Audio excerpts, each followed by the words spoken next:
Instead of asking God, would you calm my storm?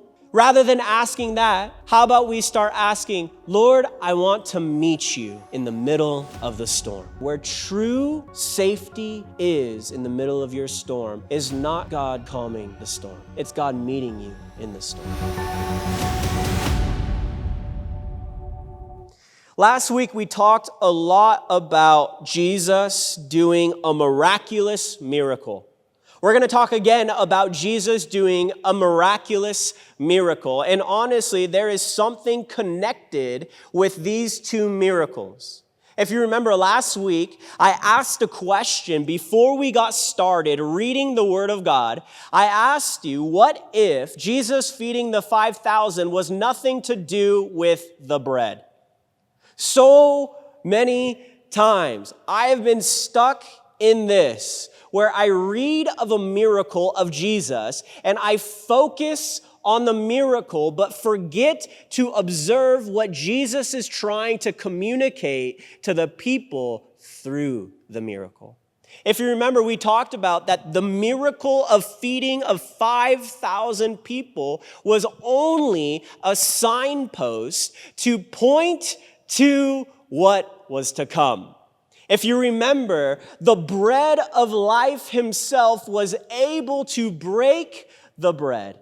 Do you remember the 4 things that Jesus did with the bread? We talked about how Jesus himself took on flesh so that he can die in flesh in our place. The next thing he did with the bread is he broke. We found out that he was pierced for our transgressions, wounded and afflicted on our behalf. He was broken. And as he was broken, what Jesus did next was he gave. He gave. He gave himself as an offering so that you would not have to be broken to receive eternal life. We're not able to do that. Jesus took on flesh. He broke himself. He was the one that willingly gave up his life.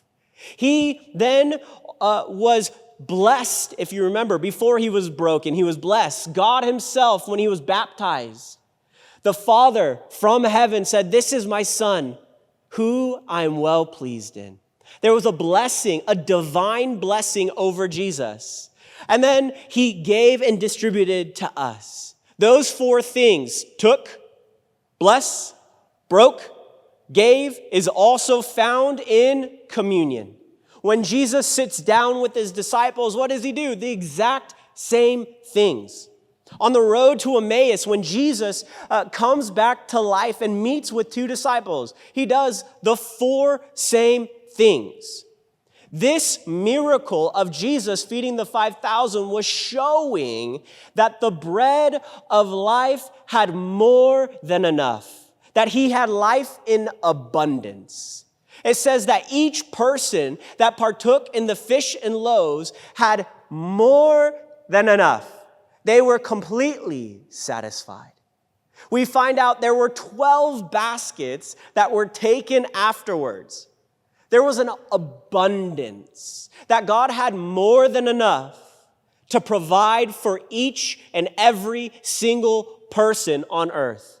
That God's blood is absolutely sufficient. Jesus himself is sufficient for each and every single person that is living now. Now, the sad truth, that God has given us the opportunity to have free will. Without free will, love cannot be obtained.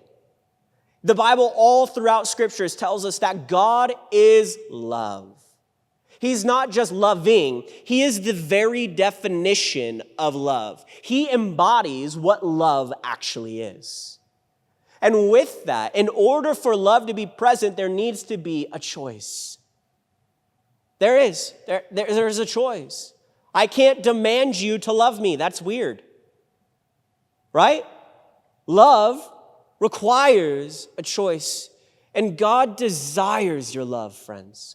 Desires that intimacy that we talked about in that song, that closeness. But Jesus is going to do another miracle And he's going to go away for a time. The disciples are going to be sent out onto the Sea of Galilee. Things are going to go crazy. And all of a sudden, you're going to find out that Jesus is going to moonwalk across the ocean, the sea. It's going to be wonderful. He's going to walk on water. Now, the same question for you today, kind of going off of the same thing of the bread that Jesus multiplied. What if the story is not about the miracle of Peter walking on water? We get so focused on the miraculous wonder of Peter. Now, Peter did something crazy. He was able to defy gravity. He did something that doesn't make sense. I've tried walking on water. It doesn't work, so you know. But it doesn't work. He was able to do something that doesn't make sense. But what if the story actually has something to do with the facts about how he sank? And it doesn't just end with him sinking. It ends with Jesus teaching Peter something very valuable and something that I believe each and every single follower of Christ needs to hear. It's all about what is discipleship. Oftentimes, when we think of discipleship, we believe that God will give according to all of our needs and wants and will completely satisfy what we want, and we will get into a place where we're never needing. But I believe what you're going to find out today, that the Lord will even use the desperate times to reveal something to our faith. Maybe even to deepen our trust. And I want you to hear me before we get started, that if you've ever walked through a season that was rough, a season where you felt like you were drowning, like Peter quite literally is going to start to drown. If you've been through a season of loss, and I know it hurts, I understand that you feel confused, worried, stressed, filled with things, whatever the emotion is. But I also, Christian, want to ask you, do you remember the time that God absolutely used that moment? That moment where you felt like there was no other way out. Use the moment where you felt trapped to all of a sudden unlock something within you. A trust that deepened. Now, as you're able to walk forward, all of a sudden, those battles don't seem as heavy anymore because now you have a depth of trust in the Lord that couldn't have been built without the hurt. That God uses even pressure to produce beautiful things. Let's read in Matthew chapter 14, verse 22. Jesus is going to walk on water. Verse 22, immediately he made the disciples get into the boat and go before him to the other side, while he dismissed the crowds. And after he had dismissed the crowds, he went up on the mountain by himself to pray. When evening came, he was there alone. But the boat by this time was a long way from the land, beaten by the waves, for the wind was against them. In the fourth watch of the night, he came to them, walking on the sea. But when the disciples saw him walking on the sea, they were terrified and said, "It's a ghost." And they cried out in fear. Verse 27. But immediately Jesus spoke to them, saying, "Take heart, it is I. Do not be afraid." Verse 28, and Peter answered him, "Lord, if it is you, command me to come to you on the water." He said, "Come." So Peter got out of the boat and walked on the water and came to Jesus. But when he saw the wind, he was afraid and beginning to sink, he cried out, "Lord, save me." Verse 31, Jesus immediately reached out his hand and took hold of him, saying to him, "O you of little faith, why did you doubt?" And when they got into the boat, the wind ceased. And those in the boat worshiped him, saying, "Truly, you are the Son of God." Verse 34, and when they had crossed over, they came to the land of Gennesaret. There we go. And when the men of that place recognized him, they sent around to all the region and brought to him all who were sick and implored him that they might only touch the fringe of his garment. And as many as touched it were made well. Okay, there's a couple of things that we need to observe here. When we read this scripture, there are things that we oftentimes look at and just kind of like blaze through. You know what I mean? Oh yeah, like Peter asked to go out onto the water. My brain right away goes, why did Peter ask to go and walk on the water? Let's be real. If you were in the boat getting beat by waves, you're fishermen. It says the fishermen were terrified. What would be the first thing that you would ask? For me, it would be like, hey, God, if it's you, can you calm the sea? Can you make things calm in my life? But he doesn't ask the Lord to calm the sea, okay? So we're going to need to discuss that. What is happening here? But before we get there, we'll look at verse 22, and it's very interesting what is happening. Immediately after he gets done feeding the 5,000, we found out that it wasn't actually 5,000. The men were 5,000.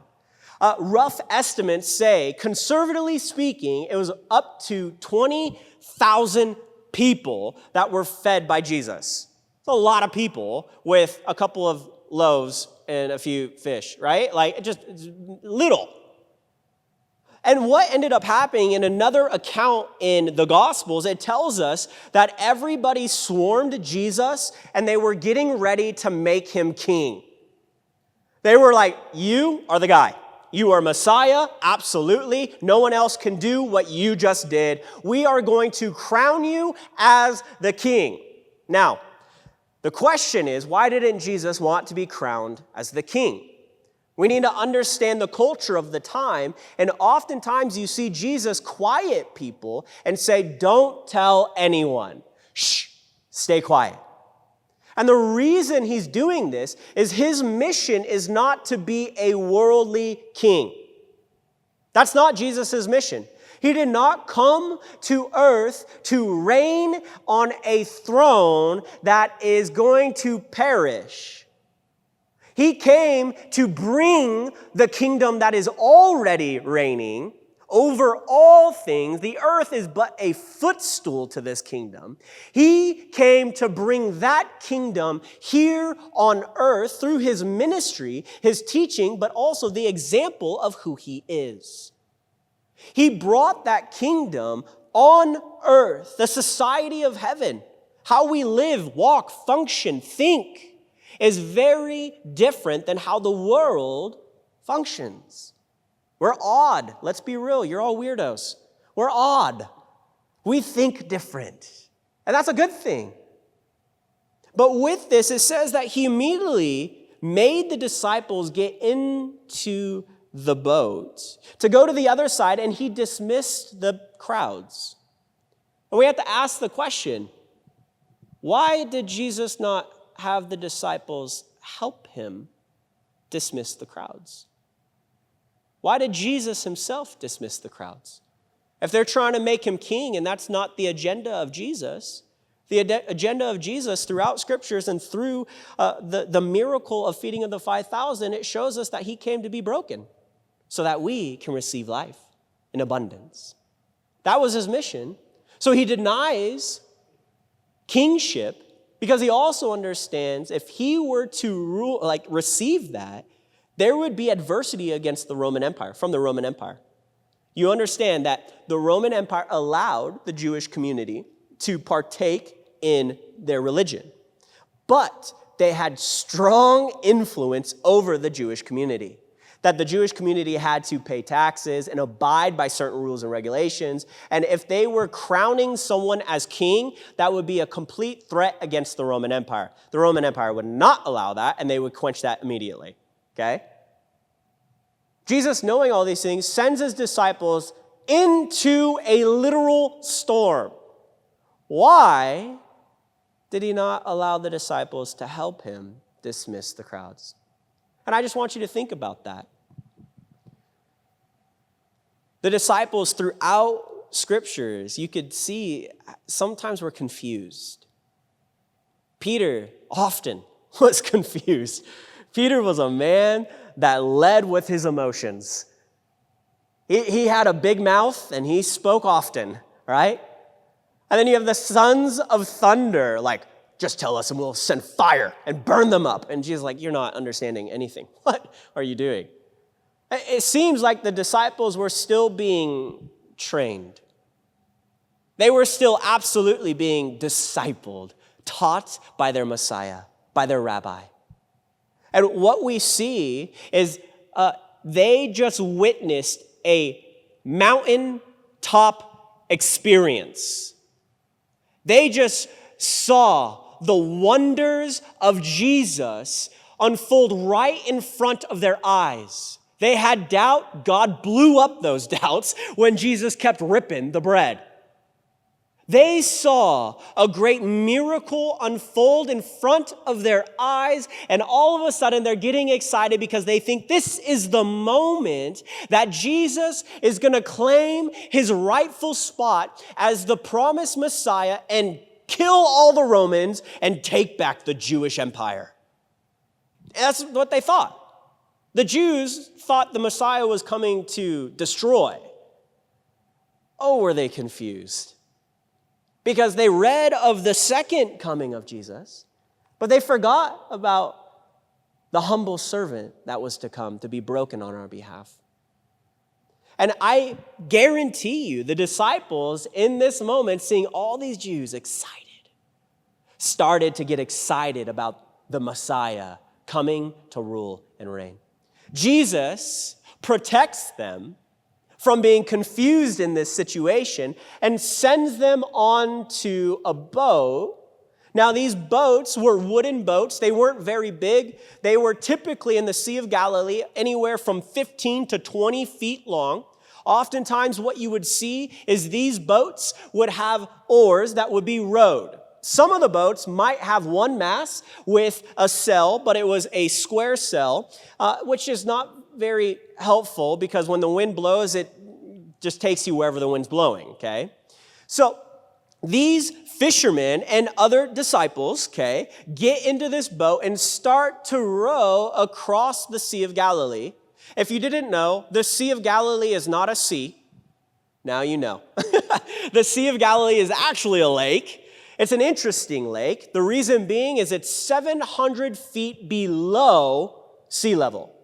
Now, with that, what happens is there's hills all around this lake, and the winds from the sea and on land would be blown into this lake, but the lake would be receiving sunlight that is heating up the water. Cold air coming from land would interact with the warm air coming from the water. And the Sea of Galilee, even to this day, is known for crazy random storms because of hot air and cold air meeting. So what happens is Jesus sends them into the lake, the Sea of Galilee, and he knew what was going to happen. Let's be real, he's God. That God sent his boys into a storm. I know oftentimes that when we communicate something like that, we don't want to believe that of our God. Why would God send us into a storm? Why would God send us into a storm? What's crazy, it tells us that Jesus also waits until the fourth watch. It wasn't like he sent them into the storm happened, and then all of a sudden he goes running. It tells us that it was late at night. The fourth watch is about 3 a.m. to 6 a.m. So all night, these disciples were fighting against the wind and the waves. The word that you see here for beaten, it's a very descriptive word, and in the Greek, it literally means to be tortured. It's the same word that you will see for torture. It's not that it's just waves slapping up against the side of the boat. It's waves that have an agenda to torture, to pull apart. These waves were not just little waves. And what we see is men that were well equipped in understanding the Sea of Galilee and understanding how boats work, understanding how to maneuver the waves and the wind. There were multiple fishermen in the boat. And it tells us that they were terrified. This word is very interesting, and we're going to want to lean into this word a couple of times. To be terrified. You're going to find out that Peter also was afraid or terrified of the wind. Terrified. These guys were not just scared. They've gone to the point where they see death unfolding right before their eyes. Have you ever been in a spot where you thought you were going to die? There's a weird thing that takes place in your life in that moment. All of a sudden, you look back at the years of your life. You think about the loved ones that you have. You think about the areas that you regret, that you're frustrated. All of it, you just take a moment and it all becomes so real. And you are at the point where your body almost is functioning without you even processing what's happening. And you start to shake and worry, and you get cold, and all of a sudden, things are happening. You're terrified. Not just afraid, but to the point where they believe they're going to die. Which shows us something. That they didn't think that Jesus would meet them in the storm. They didn't think that the Lord was going to meet them in the storm, but that he sent them to die. You've heard me say this so many times, but in Psalms 23, honestly, the most beautiful passage talking about a good shepherd. And there's a line in there that says, even though I walk through the valley of the shadow of death, I shall fear no evil. And I love it. It then tells us that the Lord makes us lie down on green pastures beside still waters. And what we oftentimes forget is that God often does lead us into valleys, leads us into storms. And no good shepherd is going to lead his sheep into a dark valley to allow them to die. Why does he allow his sheep to go through a dark valley? So that they could get to the other side. And on the other side is green pastures, beside still waters. There's food in abundance, water in abundance, maturity and growth in abundance. That God uses even the storm. And I want to ask you, have you been in a storm that you did not expect the Lord to show up? And I could say yes. There's been storms in my life where I felt like I needed to figure out how to control the situation. What do we see the disciples doing? Trying to figure out how to survive without seeking the Lord. Friends, I want you to understand the battles you go through, you have a God beside you. The battles that you walk through, the storms that you're facing, please remind yourself often that you have a Lord that can walk upon the storm. Not only can he walk upon the storm, but he has the authority to say, be still. We often doubt God. We do. We doubt God's ability, God's authority, God's power. But I want you to understand, build that faith, friends. As you walk into a storm, expect God to show up. And how he shows up sometimes isn't how we expect. But understand that all things work together for our good. They do. What we see here is the sea is crazy, wild. Oftentimes when you read through scriptures, in Revelation it talks about how when we get back into the garden with the Lord, there will no longer be sea. There won't be a sea anymore. The Jews believed that the sea represented chaos and evil. When they looked at the sea, that's what they saw. Chaos and evil. That's what it represented. The disciples are in the middle of chaos and evil. The thing they say is, oh my gosh, it's a ghost. This is the only place that you'll see that word ghost. In one other gospel, you'll see they say ghost as well. But it's quite literally what we think of a ghost today. They had a culture that believed that ghosts resided upon chaos and evil. They believed in ghosts, and where they would reside is on the sea. Fishermen all the day long, because they're usually fishing during the night, to avoid the heat, have all of the fishermen tales of all of the weird things they've seen, because they haven't gotten enough sleep, probably. But there was all of these tales of ghosts. They don't recognize the Lord. They see him as an object of evil. Have you ever been in a place where you're in a storm and God is challenging you maybe, coming against you, meeting you in a way that you do not like, and you then point that is evil? When in all reality, it is Jesus himself trying to train you, teach you, walk with you. From there, we see something. And I want to lean in this for 1 second, but verse 27, but immediately Jesus spoke to them and said, take heart, it is I. Do not be afraid. Now, when we read this in English, it kind of waters it down a little bit. But what Jesus just said is, take heart, I am, do not be afraid. In the Greek, the word that he's using is the same word that is used when God himself in Exodus says, I am that I am. How did he introduce himself as? I am.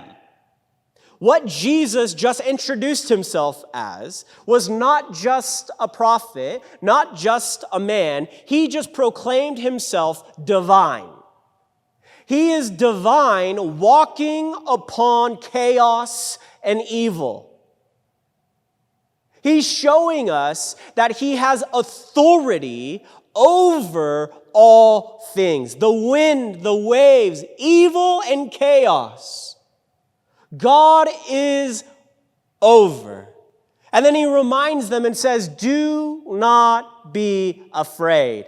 If I am God and I have authority to walk upon these things, then I also have the authority to make these things stop. He just flexed his muscles to his disciples. Then we find out Peter does a ridiculous thing. Come on now. If it was me, I would be like, hey, if that's you, prove yourself by stopping this nonsense and let's get to the other side already. Make my life comfortable. Have you noticed our prayers often are that? God, would you stop this hurt? God, would you stop this pain? God, would you make my life comfortable? You've heard me say this often. I believe comfortability in a Christian's life is toxic. I do. If we get to the point where we are stagnant and not willing to step out onto the waves, what happens is we are a muzzled dog. We're not heard. We're not seen. We're hiding.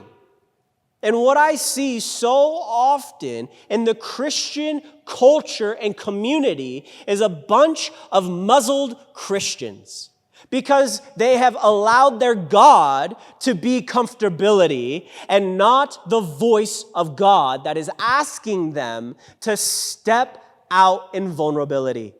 Friends, our life is bigger than being safe, comfortable, and well-fed. Now, those are good things, absolutely. And God blesses us with those things. But how easy can a good thing become an evil thing in our life if it becomes an idol? If it becomes something that we fear more than God? And this is what is going to happen with Peter. But I want to encourage you. And this hurts my head. I've asked a lot of people, what is God speaking to you today? How has God met you today? Oftentimes our testimony is 50 years ago, 10 years ago. That's our testimony. No. Our testimony is constant. A testimony is telling of the good news of Jesus Christ in our life. God is not done with you. Jesus is not done with you. He still is discipling you, maturing you, testing you, putting you through deep waters so that you can learn how to swim effectively. Why? So that you can also be effective for His kingdom. Our life is not our life. We've talked about this so many times. Jesus' ministry is now our ministry. This is not my ministry. Jesus started the ministry that we get to partake in, to be a part of. And with that, what was the ministry of Jesus Christ? His ministry was to die so that others may gain. And in the same way, so many of us get so self-absorbed into what I want and what I need, and we forget that our life is to be laid down so that others can understand the love of Jesus. It's a different way of thinking. And with this, Peter doesn't ask for things to be calm. Honestly, I think he asks for something that each disciple should ask for. Rather than, God, would you calm my storm? Instead of asking God, would you calm this calamity around me, this evil, this chaos? Rather than asking that, how about we start asking, Lord, I want to meet you in the middle of the storm. What Peter just did was asked to be near Jesus because he understands where true safety is. The ship, the boat, was not safe. He experienced it for hours, being beaten by the waves. He understood his God, his Messiah, had the authority to stand upon chaos, upon evil. If he has that authority, then he can also give me that authority. Friends, rather than asking God always to calm the storms, I want you to hear me. God absolutely hears your cries. He absolutely knows what you're going through. But I want you to understand something. Where true safety is in the middle of your storm is not God calming the storm. It's God meeting you in the storm. What happens is Peter gets out of the boat. I'm just being real. If this was me, I think Peter's like psychotic. I'm just being real. Like Peter's crazy. This dude is insane. But like, if it was me, I'd be like, okay, I've been fishing my whole life. I know what happens. You know what I mean? But not only that, it says that the entire boat was like full of a bunch of guys like crying. Like they're terrified they're going to die right now. And Peter's like, yeah, I'm just going to, go out there and walk on the water. Totally casual. Peter is just insane. Anyways, the dude has faith enough to step out onto the water. It tells us that he moves towards Jesus. That's the key. That's the key. How was he able to walk upon water? Because his eyes were fixed upon the Lord. But then something happened. It tells us in verse 30, but when he saw the wind, not the waves, the wind. The wind. He saw the wind? Okay. That just sounds ridiculous. But the wind had an effect on the waves. The wind had an effect on the environment. The wind is what pushed calamity into existence. The wind that wasn't able to be seen. And I want you to think about this. In Revelation, it talks to us about an influence, a demonic influence. And we can see this already. The Bible tells us that the enemy is not in hell, just so you know. A lot of times the cartoons get it wrong, so you know. The enemy is not living and residing and ruling in hell. Actually, hell, the lake of fire, is designed to torment our enemy. And he's not ruling and reigning in hell. It tells us that our enemy is on this earth, roaring like a lion, seeking whom he may devour. We also understand that he has an effect on the culture. He has an effect on the influences of the internet. He has the effect on a lot of things. He also plays to our sinful man. Our sinful nature is enticed by his influence. Now, Satan doesn't even need to influence us often, and we could just allow our sinful man to fall into sin. But what we see is an unseen thing causing tragedy around. And what Peter looks at is the wind, the unseen thing. And I see this so oftentimes. People can blame Satan for doing everything. Satan's one person. Can't be in all places like God. He has demons with him, for sure. But what we need to understand is he took his eyes off of Jesus to look at chaos. And we've talked about this before, but where our eyes are fixed is where we will go. I have a one wheel. If you guys don't know anything about a one wheel, it's literally a skateboard with one wheel. It's awesome. It has a battery and a power, and you can lean forward and lean backwards. I love that thing. I ride it all the time. It's a lot of fun. But something that's interesting is if I desire to go that way, I look that way. If I desire to go backwards, I look that way. Because the way I look is the way my weight transfers. If I look forward, my weight naturally goes forward. If I look to the right, my weight goes naturally to the right. If I look back, my weight goes back. And I need you to understand something. Oftentimes when we go through a storm, we allow our eyes to look down rather than up. We allow ourselves to be found in negativity and chaos and evil. And what's interesting is we're feeding the chaos. Have you noticed that? When something bad happens, we then want to talk about it and talk about it and talk about it and talk about it and talk about it. We're feeding the very chaos that is hurting us because our eyes are upon it. And in the same way, what ended up happening is Peter sank. But I think it's funny because it doesn't say that he immediately sank.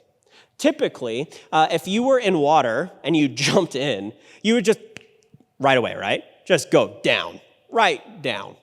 It says that he was beginning to sink. It almost sounds like he started to slowly go down. As when he started to look at chaos. And I want you to understand, your focal and where you focus has everything to do with what you fear. And I want you to hear me on this. It says Jesus just got done saying, don't be afraid. He walks on water, but then he saw the wind and he was afraid. That word is also a similar word it's the root word in Greek for reverence. Afraid. You've heard this, that the beginning of knowledge and wisdom is the fear of the Lord. So what just happened is the waves had more reverence in his eye than Jesus. He revered the waves more than his Messiah. The waves became bigger than his God. And what happens in storms is we allow the storm to be bigger than who our God is. And because of that, we have misplaced our reverence. And where we need to be found, and found often, is understanding that even the winds, the waves, our bodies, all of creation will bow before our God. And if that's the case, if we truly believe that, friends, I want you to think about that in your life right now. Do you believe that your God is bigger than even the waves? Do you believe the King of Kings that you worship is the one that spoke even life into existence? Do you believe that he created all things with great detail? He didn't just make things.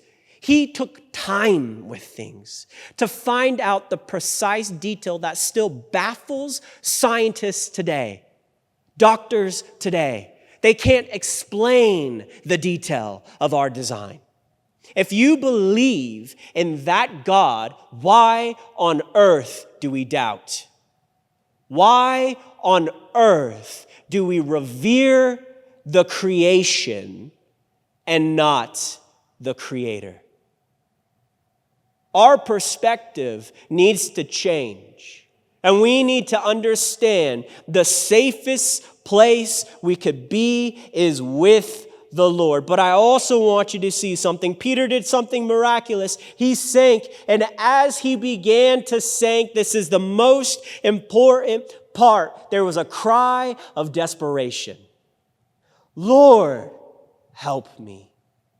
In that moment, what he figured out, that he took his eyes off of the one who can save him, but for a moment. And in that moment, he realized that he was dependent upon the Savior. Oftentimes, when we go through storms, friends, when we go through trials, what it is doing is producing a beautiful thing in you. It is producing a dependency upon the one who has authority to walk on the waves. You do not have that authority. Peter, for a moment, had that authority because it was given to him. It was not based upon his power or his authority, but because Jesus spoke a word and Peter was able to literally walk upon that word. He wasn't walking on water. He was walking on come. Come to me. That's all Jesus said. And if God has spoke it, then we understand that we have his backing, his power, his authority, and we do not have to be afraid because it's by his might, not ours, that we are able to walk upon waves. And what we see, and I could only imagine, James talks about this later on, and I wonder if James sat down with Peter and was talking about it. But it says in James, and it communicates, a man that doubts is like a man that is like a wave, to and fro. And the word doubt literally means to be in two places at once. Not sure. Two places at once. To and fro. And it's interesting. Peter doubted for a moment. It was to and fro, and he fell. Think about that. What did Jesus come and desire to do on the Sabbath? To make us whole. When we doubt, we're not whole, we're separated. God came to bring shalom through Jesus Christ. Pure peace, wholeness, completeness, that we don't doubt that God is able, that we don't doubt that by God's word, we have a promise that we could bank on. We have assurance in Christ Jesus, that we understand whether we've seen it or not. You weren't there when God created the heavens and the earth. But I'm just going to be real with you. There's so much evidence, friends. If you don't believe me, go do it yourself. Go research. Just the fact that we have the word of God in our presence today is baffling. Your body and how it functions is baffling. Astrology, and as we look into the skies, it's baffling. It all speaks of a creator.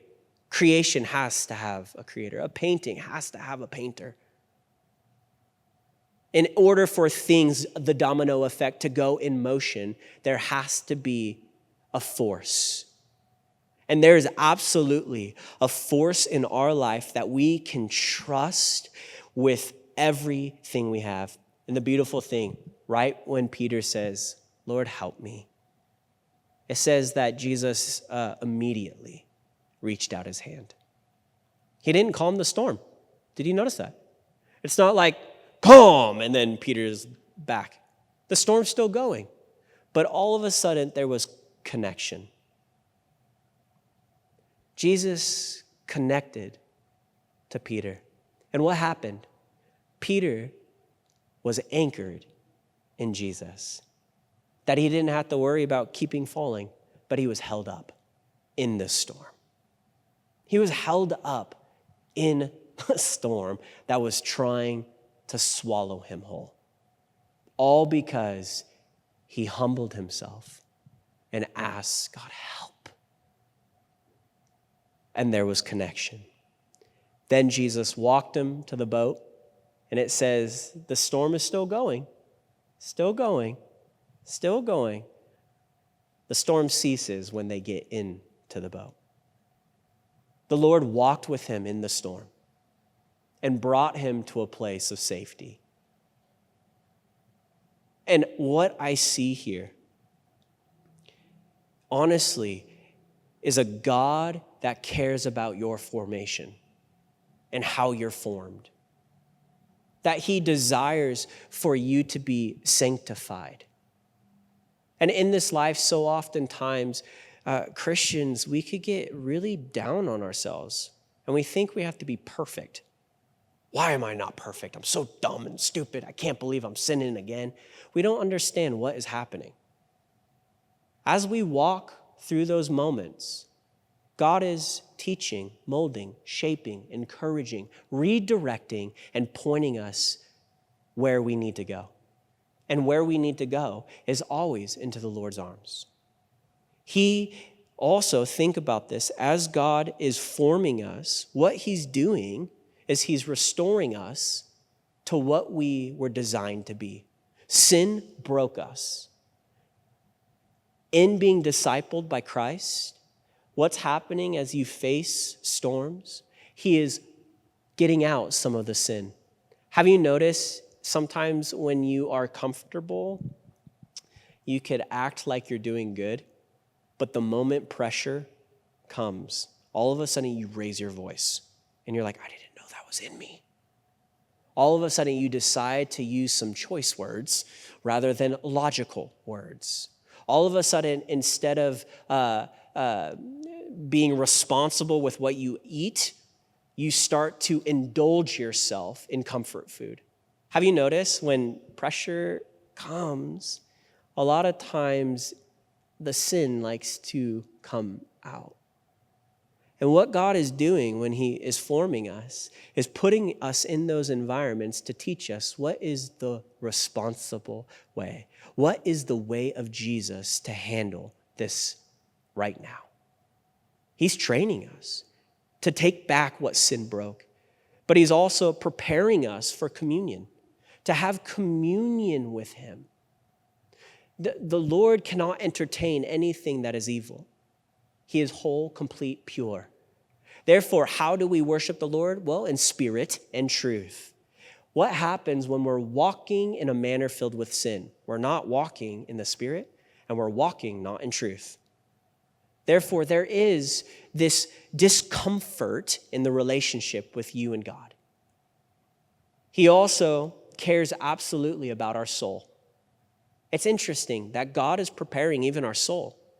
It's not that he's just preparing a place for us in heaven. Oftentimes we think about that he's preparing a place for us in heaven. But I also believe here on earth, he's preparing us for heaven.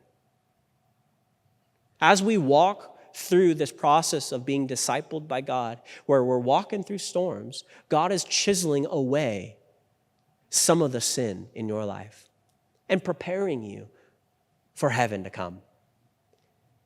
But you also need to understand the reason we go through this forming process ultimately is because Jesus gave us a commission to go out into the world, to be makers of disciples, teachers, baptizers, that we represent God the Father here on earth. We are not our own, but we are made in the likeness of Christ.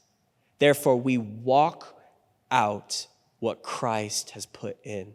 And I love it. In the boat, they worshiped him. Friends, let every storm that you walk through begin and end with worship. Let that be something that is always ever present, that you give praise where praise is due. Oftentimes when we walk through storms and we have some say in how the outcome happens, we like to give ourselves credit, don't we? We like to give ourselves credit. Well, I got myself out of that. I found a job. I got myself out of that. I was able to pay the bills. I got myself out of that. I was able to say the right thing in the right moment at the right time. Let's be real. You have a helper. You do. And if we can be in a place of worship, friends, you will always turn your eyes to the Lord in your storm.